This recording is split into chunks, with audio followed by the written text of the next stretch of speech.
Today, I want to talk to you about why the next coin that's added to Coinbase doesn't matter.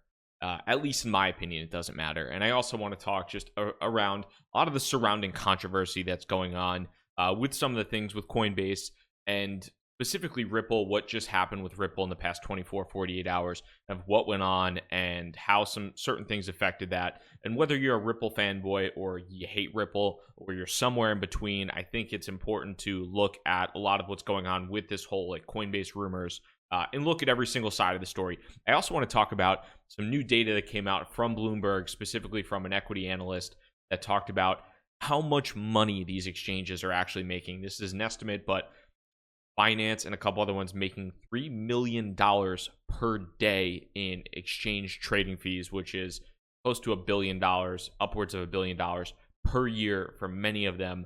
So some incredible revenue for some of these companies, and we'll dive into all of that today. So the first thing that I want to touch on is the rumor that was not necessarily a rumor, but this has been a rumor that's been stoked by a number of different things for the past couple of, it's been in the past week, but even beyond that, it's happened a number of different times before. But Ripple XRP being listed on Coinbase, and there are a lot of Ripple fans out there. There are also people that hate Ripple and call it a banker's coin and a centralized whatever, and then there are the people that love it and say it's fast transactions. I don't really care what your thoughts are, but Ripple itself, if we pop over to the charts, Ripple made a really big run up in the course of a couple days.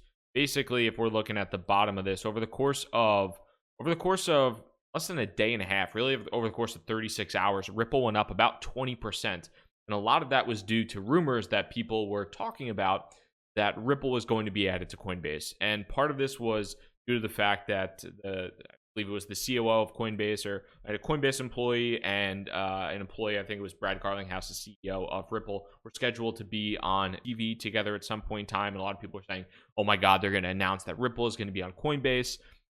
And it really just made the price of XRP go through the roof pretty hard. And because of that, Coinbase came out, and I think Coinbase saw that rumor, and they clarified, they tweeted this out, and as soon as they tweeted this out, we'll see what happened in the chart, but Coinbase tweeted out, our January 4th, 2018 statement continues to stand. We have made no decision to add additional assets to either GDAX or Coinbase. Any statement to the contrary is untrue and not authorized by the company. So Coinbase and GDAX, they have this whole framework for adding new assets. I'll link to it below. You can see it in the original tweet. I'll link to this tweet, as well as the framework for adding new assets to Coinbase and GDAX. Below, I will link to that in the YouTube and podcast description if you're watching that, or if you're listening. So what happened here? Basically, Coinbase saw these rumors going nuts. Everybody's saying Ripple's getting added, XRP is getting added to Coinbase, and they came out and tweeted this. As soon as they came out and tweeted this, the price of Ripple from the top went down about, it didn't get totally wrecked. It went down about 13%. Now it's trading down about 11 to 11.5% from where Ripple was kind of bid up to during the frenzy of the XRP rumor getting added to Coinbase. And I think what this goes to show in a lot of respects, or at least in my opinion, is number one, you shouldn't buy into assets specifically for rumors especially on getting added to Coinbase, because if Coinbase comes out and with one simple tweet, that asset, Ripple has, I think, obviously a good amount of strength when it comes to the market. There's a lot of buying power there. So Ripple didn't get totally wrecked. It's down 10+%, but that's not getting wrecked by any stretch, really, when you compare it to a lot of other things out there. But Ripple itself is obviously down, and there were a ton of people that were buying in because, oh my God, it's going to get added to XRP, is going to get added to Coinbase, and it's going to go through the roof.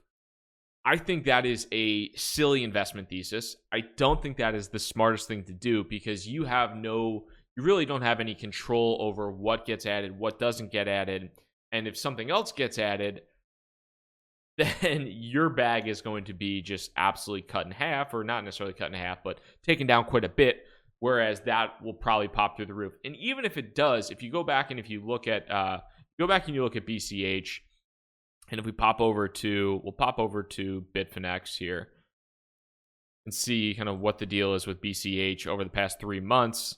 there was that massive spike, obviously, when BCH got listed onto, when the news came out that BCH was getting listed, Bitcoin Cash was getting listed on GDAX, on Coinbase. It went up a massive amount.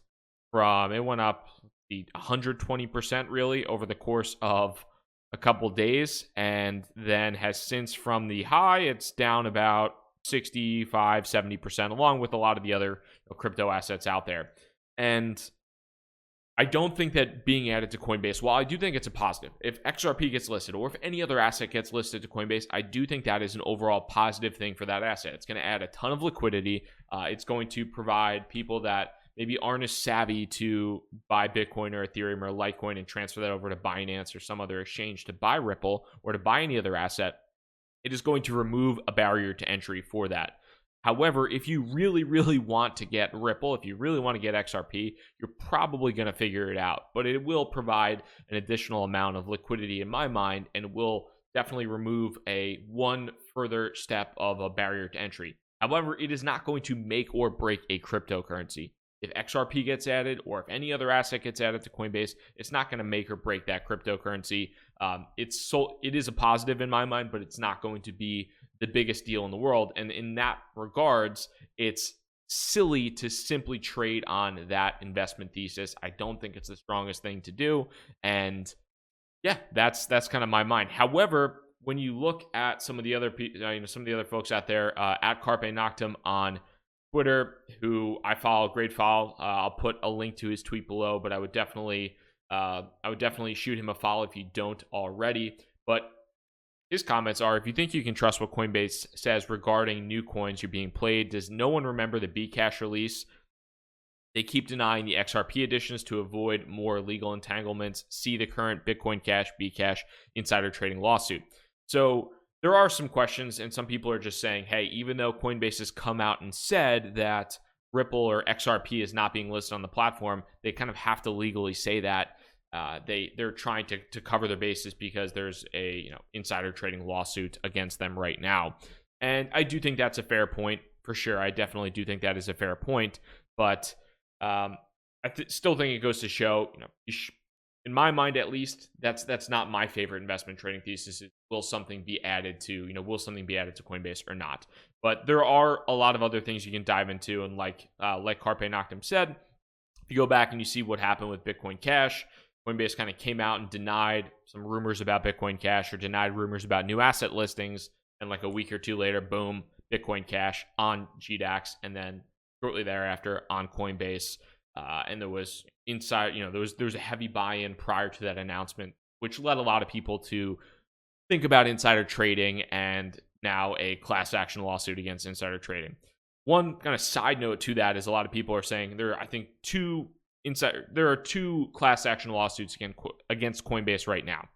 And a lot of people are saying, they're not going to do anything because they're having lawsuits against them. Coinbase was able to grow and kind of survive and successfully move their business forward when they were sued by the IRS, which is the US government. I think that they're going to be okay from two class action lawsuits. That's just, maybe I'm not the brightest legal mind out there, but I do think they're getting sued by the IRS and the US government, and having to literally fight the US government is something that is a lot more severe than a couple class action lawsuits. But that's just me. Now, another point that I wanted to get into, and this is something that I think is interesting, and it goes back to the point of FUD and kind of buying on fundamentals or evaluating FUD on a one-off basis. And there was some FUD recently, fear, uncertainty, and doubt, whatever you want to call it, rumors, negative news about NEO. A lot of NEO fans were not happy about that, which I get. NEO sold off a little bit on that news. And I do think that one thing, and this is a really good case study in this, the Waltconchain is one. I own no Waltconchain. I don't have any specific opinion on Waltconchain, but they came out and they got absolutely shredded on Twitter. And this was hilarious. You probably have seen this, but Waltconchain basically ran a giveaway on Twitter. And then Waltconchain, somebody, I guess one of their social media managers, quote tweeted the giveaway and said, "Oh my God, I'm so happy I won." So basically, Waltconchain was running a giveaway that was pretty much, for the most part, fake, or whatever they want to say. They denied the allegations and said there was, they awarded it to somebody else. They awarded it to an internal employee, and that internal employee didn't move out of their Twitter profile and kept on the Waltconchain Twitter profile. And it was the funniest thing in the world. And there were all these kind of spoofs and parodies of it on all these parodies of it on Twitter, where everybody's saying, "Oh my God, I won." But Waltconchain got crushed when this all went down. Waltconchain went down. WTC, they sold off. Let's see how much they sold off. They sold off about 20. At one point in time, they were down about 30%. And they have since recovered. There's a massive candle right now as of recording this, a ton of buy volume. It went up about 45%, but it's now up about 27%.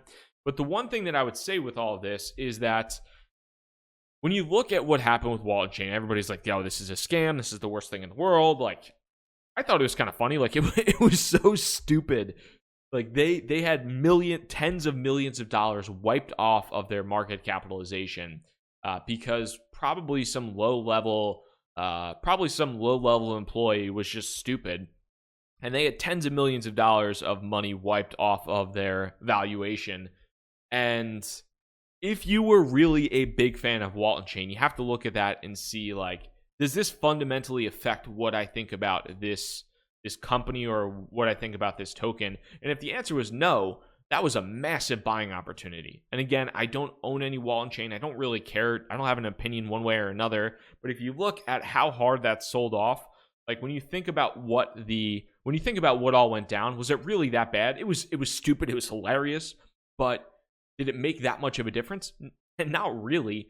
And for the fact that it sold off 40% at one point in time due to a tweet, that was a fantastic buying opportunity. If you kind of bought the low, although, you're catching knives here, but if you bought the pretty much close to the bottom of this wick, you're up 60%. That's a heck of a move. And that's one of the things where I look at a lot of I try and look at a lot of the FUD that comes out about some of these crypto tokens and some of these assets. And a lot of times the bad news that comes out, sometimes it's terrible. Like, sometimes it's you don't want to touch that stuff with a 10-foot pole. Other times it's something kind of silly like what happened with Waltconchain, and it's not that big of a deal. So if you are still really confident in it, and if you're like, "Hey, this is probably some 20-something-year-old social media manager that was just dumb and an idiot, and it doesn't really affect what's going to happen with Waltconchain in the future," then that's a buy opportunity. People are going to forget it at some point in time. You're going to eat it for a little bit of time, but it recovered it recovered over the course of less than a week here. So that's something I think you want to keep in mind. Like, not necessarily when you look at this. I think the opportunity for this might be over at this point in time, but future events. Every time, everybody always freaks out about FUD. Everybody always calls me Bobby the Fudder, whatever you want to say. But everybody always freaks out about fear, uncertainty, and doubt. Evaluate it on each individual scenario, because sometimes when stuff like this happens and a cryptocurrency, some negative news comes out and it drops 25, 30, 40%, sometimes it's not that bad and people are just selling off because they're stupid, or they're just selling off to try and buy back in lower. And if you can time things correctly, or if you can make an educated decision, or if you want to increase your stack, that's an excellent opportunity. And the last thing too, outside of Walton, is just how much money these crypto exchanges are making right now. This is an article that came out from Bloomberg recently. It's pretty damn incredible to think about how much money these exchanges are making on a daily basis. This is revenue per day. And you could see Binance and Upbit are making over $3 million. If you're listening on the podcast, I will link to this article in the description, as I will link to it in the YouTube video as well. But this is absolutely nuts. Bittrex making over $2 million per day. And it kind of goes back to the like old saying about the gold rush. And it's like, I don't even remember the exact saying, but the people that made the money weren't necessarily the gold miners. It was the people selling the axes and the picks and the Levi's jeans and all that type of stuff to the gold miners, not necessarily the gold miners in general. And this kind of goes to show the exchanges are the people selling the axes and the picks right now. They are printing money. They're printing money. And when you think about adding new assets and what all these exchanges are doing and kind of all the things, you have to remember that they are for-profit businesses and they are doing what is best for their interest, and they are doing what is the best possible thing for them to keep this business moving forward for as long as possible. You look at Binance, I mean, that is over $1 billion in revenue annually when you take that daily revenue estimate in.